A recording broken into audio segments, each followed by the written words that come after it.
E aí ela... Me indica lá no teu trabalho. Não, manda mais currículo, vamos imprimir mais 50 aqui, tu sai pra entregar. E chegou a hora que ela não aguentou mais, falou, tá bom, eu vou te indicar lá pra tu trabalhar. E aí me indicou, passei pelo processo lá de indicação, virei atendente. Olha, era pra você estar em outro ramo.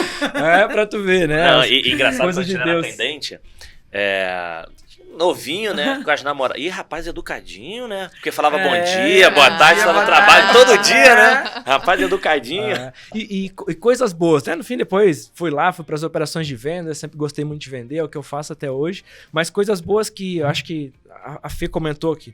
Mudou muito nosso mercado e muito do que mudou, a gente fez parte disso. A gente não percebe, passei lá na Telemar e... Não, aquele processo que tu criou lá, aquela cobrança que tu fez de um fornecedor, aquele incentivo da área de melhoria contínua fez o que a gente tem hoje, né? Um pouquinho de cada um espalhado nesse mundo todo. E demonstrar a importância de você ter essa questão do relacionamento, né? E acho que não é só custo, o que isso traz de retorno?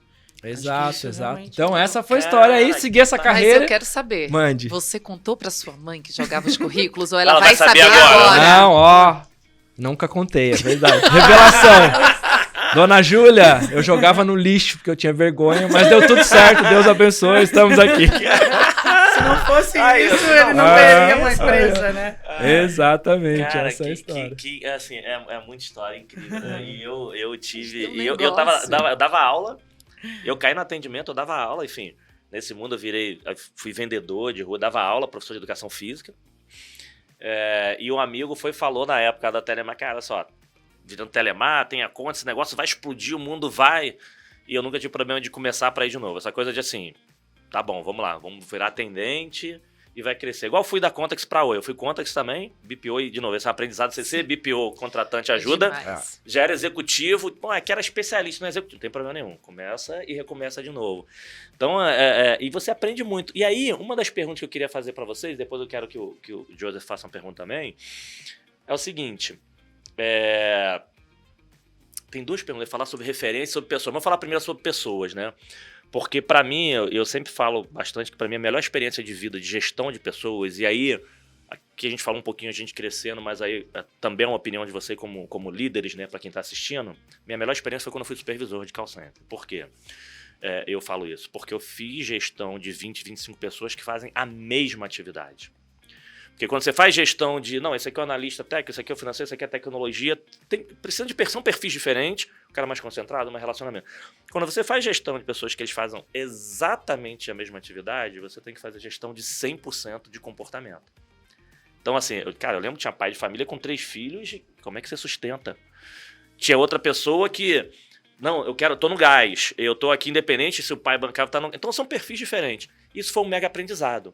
Nessa linha de vocês que tiveram liderança novas, qual foi o aprendizado e o que vocês têm de história assim? Cara, aqui eu errei, isso aqui me ensinou a eu ser um profissional melhor, porque com certeza a gente erra. Não adianta que aqui lá no início a gente errou, todo mundo errou e acerto. O que teve de erro e acerto legal nesse início de carreira de líderes que vocês poderiam compartilhar histórias bacanas com quem está assistindo também? Falando assim, cara, isso aqui para mim foi desafiador. Esse aqui foi fácil, eu errei aqui, eu acertei aqui, ou alguma experiência. O que vocês têm que pode compartilhar, que vocês lembrem assim? Eu tenho umas histórias bacanas, mas eu quero ouvir vocês. Eu tenho umas boas também. Então... Bom, posso começar aqui. Então, acho que a grande questão são os níveis de maturidade, né, em relação à gestão. Porque uma coisa é você fazer uma gestão de gestores, né? Outra coisa é você fazer a gestão da base ou estar mais próximo à base, quem está iniciando.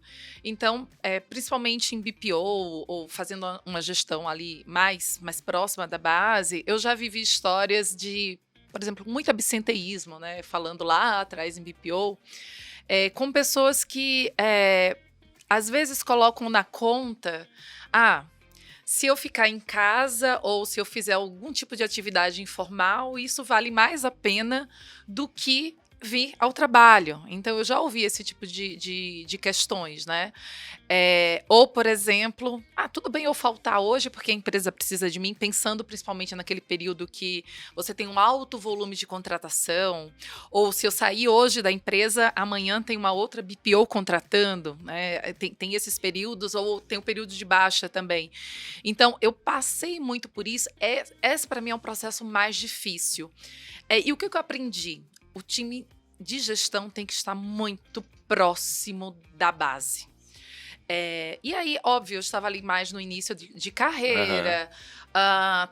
Talvez eu estivesse mais preocupada com o resultado, com o cliente, e tinha que estar também, mas menos com o dia a dia ali com a base, cobrando que esse time estivesse com a base. Então, acho que esse é um aprendizado número 1.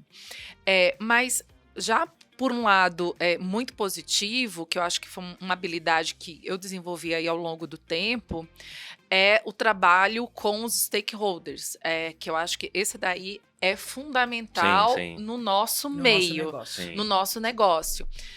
O quanto é que a gente influencia na melhoria do produto, do quanto é que a gente influencia na construção de ferramentas novas, no quanto é que a gente influencia na mudança da companhia. Então, para mim, esses foram os 2 movimentos, assim, lá da base e também no desenvolvimento desses gestores novos, né? A gente está formando, nós estamos formando novos gestores ao longo da nossa carreira. É importante a gente dividir com eles o que a gente aprendeu, tanto de positivo e negativo. Sim.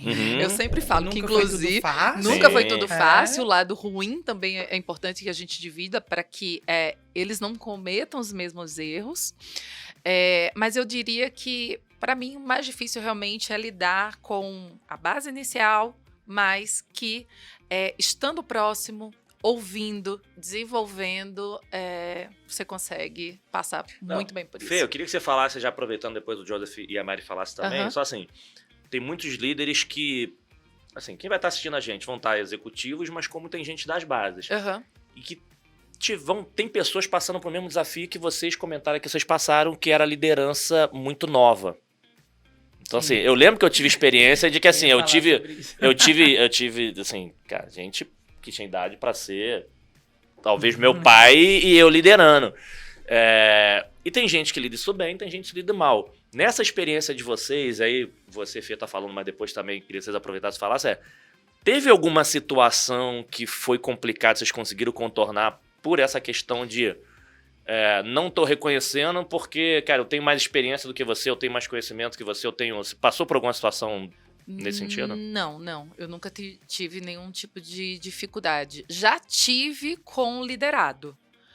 Lá no início da carreira, eu super jovem, né, com os meus 20 e poucos anos, e uma pessoa que era pós-privatizada, então ela já tinha 20, 30 anos de companhia, não conhecia tecnologia, ela tinha bastante dificuldade com computador e tudo mais. Então eu tentei me aproximar muito, ajudá-la, mas assim, a gente conseguiu depois encontrar uma forma de lidar com aquele processo. Ela acabou se aposentando lá, espero que esteja bem hoje, mas no início foi bem difícil para ela me aceitar como líder. Mas não uma pessoa que era um gestor, né? Eu, como gestora de um gestor que fosse. Mas como liderado mesmo, acho que isso não acontece. Sim. Hoje eu vejo algumas, né? E aí, Mari? Bom, eu tive 2 momentos, né? O primeiro momento é a liderança de um time de fábrica, né? E que você tem vários desafios, né? E aí, um pouquinho do que a Fer falou. Uma pessoa com 18 anos, líder de uma equipe aí de 85 pessoas, como assim, né? Então, eu acho que a gente fala de inteligência emocional hoje, né? Mas eu acho que eu uso desde aquela época.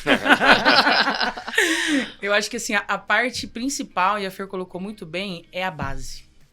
A gente tem que realmente trabalhar a base e entender que pessoas são seres humanos, e que não existe essa história de você separar a vida profissional da vida particular. Não existe. Também não. Se isso existiu em algum momento, desculpa os gestores que falam sobre isso, mas não existe. Se a Perfeito. pessoa, se você não entender a base, não entender o que a pessoa está passando e trabalhar, né, que a gente costuma dizer de pessoa para pessoa, você não consegue realmente dar o resultado que a empresa espera. Então, eu acho que, um pouco falando de fábrica, o meu maior desafio foi com o chão de fábrica, de entender e mostrar a minha capacidade como profissional. E tipo assim, olha, eu estou fazendo isso, eu conheço isso, né? E a parte dos gestores, né, falando dos meus pares e até... eu tive muitos gestores que me ensinaram coisas boas e coisas ruins, né? Uhum. Na época que eu comecei na produção, eu tive o Hélio, né? Hélio, obrigado por tudo. Legal. O seu Hélio foi uma pessoa assim divisor de águas na minha vida, porque eu era uma menina, né? Como se fosse filha dele realmente, e ele tava... ele recebeu o desafio da companhia de colocar uma pessoa de 18 anos, ele com mais de 20 anos de empresa, para comandar uma equipe, né? E aí eu acho que, pensando um pouco na história que eu pensei da minha mãe lá e dos meus pais, de fazer bonito, de fazer eles se orgulharem de mim, a mesma coisa eu tive com o Hélio na época. Então, realmente demonstrar que eu era capaz, que eu tinha um conhecimento, que eu podia fazer diferente. E aí eu comecei a conquistar os meus pares, né? Que eram pessoas que também já tinham muito tempo de casa, né? E aí demonstrar que realmente eu estava ali para somar, eu não estava ali para subtrair. Então eu trabalhei no período noturno, eu trabalhei de manhã, eu refiz férias das pessoas para realmente falar, olha, eu consigo fazer isso. Passei por todas as áreas dentro da... Porque dentro de um processo de produção você tem várias áreas, né? Então eu passei por todas as áreas, repondo férias, justamente para dizer o seguinte, eu tô aqui para somar. Isso foi muito bom, porque eu tive muitos aprendizados, porque são pessoas totalmente diferentes, né? Todas as pessoas que eu convivi lá são diferentes. E aí, quando eu fui para a área de relacionamento com clientes, né? E aí a gente começou a transformar isso, aí a gente fala sobre a base também, existem pessoas júnior, pessoas pleno, pessoas sêniores. Você tem um outro desafio, que é você realmente entender como você tem que lidar com cada pessoa e quais são as atribuições daquelas pessoas. E aí vai muito, né, Wellington, você assim, vai muito do emocional da pessoa, vai muito do conhecimento da pessoa e vai muito da sua sensibilidade de formar gestores. Sim. Não, e tá aberto também pra aprender, né? Porque Isso, você tá ali na liderança, mas também você não sabe de muito. tudo. Exatamente. Sim, eu aprendi muito. É óbvio que a pessoa que estava trabalhando lá na produção 20 anos, pô, ela me ensinou muito. Ela me ensinou como que era um processo de produção, ela me ensinou... E aí, a gente vai desenvolvendo como pessoa, vai amadurecendo, né? Porque eu fui amadureci lá, né? E aí você vai pegando as coisas boas e as coisas ruins que aconteceram, né? E vai transformando isso, né? Você transforma o caos ali em oportunidade, né? E até hoje é assim, que eu sempre converso com a minha equipe, até a questão dos stakeholders, eu acho que esse desafio nosso de mostrar para eles que uma área de relacionamento com clientes é importante na companhia, pensando não só no cliente final ou no consumidor final, mas em todos os elos da cadeia, para as pessoas falarem de cliente. Eu estou comprando gado, eu estou pensando no meu consumidor lá na mesa dele. Eu estou comprando uma embalagem do produto, eu estou pensando lá no final, tem que ser o melhor produto. Então, esse desafio de mostrar, ele vai muito realmente disso. É você transformar esse caos ou esses problemas que você encontra ao longo do caminho em oportunidades. Isso eu falo para minha equipe, ó, nós não tratamos problemas. Nós não somos um problema. Nós transformamos os problemas em oportunidade. E isso foi me ajudando. Eu aprendi com muitas pessoas, né? Eu tenho uma gestora, né? Eu tenho 2 gestores, um gestor que está comigo hoje é o Luiz, e tenho a Emília, que é uma diretora, e falando um pouquinho, né? Que eu acho que motiva a gente a ser cada vez melhor, porque uma mulher, isso é importante. Numa empresa de alimentos, como, né, uma das primeiras diretoras mulheres, e aí a gente vai criando esses elos e outras pessoas também que estão ali na área, que vai nos ajudando aí, sendo referência. Não, bacana. Eu acho que é a inspiração. A inspiração faz diferença. E hoje vocês também estão sendo inspiração para várias pessoas que estão assistindo a gente. Com certeza.